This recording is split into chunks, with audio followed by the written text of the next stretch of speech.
మొన్న Baahubali epic trailer చూసిన, అంటే ఎటర్నల్ ద్వారా.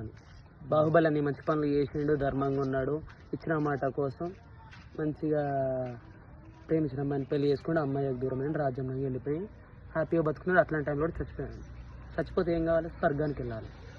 స్వర్గానికి వెళ్ళాల్సిన బాహుబలినే శిక్షిస్తాను ఇంద్రుడు అనుకోండి.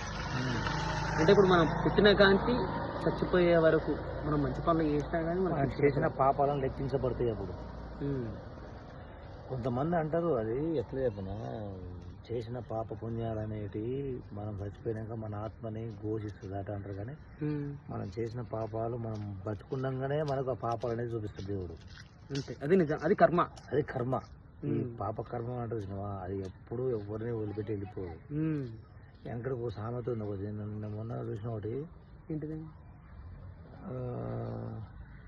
వర్షం వచ్చినప్పుడు మేము చేసిన పాపాలన్నీ ఒక టెంపుల్ పోయి మా గోదావరి నదిలో పోతే వాళ్ళ పునిస్కరంలో స్నానం చేస్తే మనం చేసిన పాపాలన్నీ పోతాయి అనేసి అంటారు.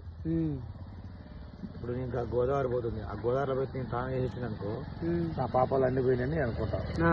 గోదావరి ఏమంటది కదా, గోదావరి అందరూ నీ దగ్గర స్నానం చేసిపోతే నీ పాపాలు పోయినాయి అంటారు కదా, మరి ఆ పాపాలు మొత్తం నువ్వే మోసుకుంటున్నావా అనేసి గోదావరి నడతాడు ఒక దేవుడు.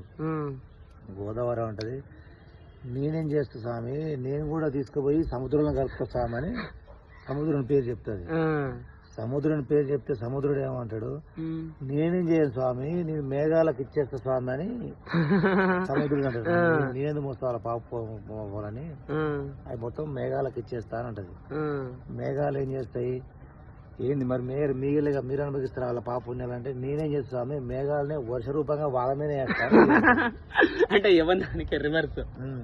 అంటే ఎవడు చేసిన పాపం వాడి మీదనే పడుతుంది అది అన్నవా. అని ఇప్పుడు దీనికి ఏమైంది, నేనేమనుకున్నా, నేను చేసిన పాపం గోదావరి కలిసిపోయింది లేని నేను అనుకుంటా. గోదావరి పోయి సముద్రానికి ఇచ్చింది, సముద్రం పోయి మేఘానికి ఇచ్చింది, మేఘం వచ్చి మన నెత్తినే వేసింది. అందువల్లనే గోదావరి నీళ్ళు వర్షాలు పడి కొట్టకపోయారు, నాశనం అయ్యారు, శరణాలు కొట్టకపోయారు అంత చూసినవా. ఇదే పాపాలు, అదే పుణ్యాలు. మనం చేసిన పాపం మన కాడికే వస్తుంది అన్నమాట. భూమి తన చుట్టూ తాను తిరుగుతుంది అనేది ఎంత సత్యమో, మన పాపం చేసింది మన చుట్టూ అదే సత్యం. గ్రేట్, ఇది సత్యమైన మాట. అది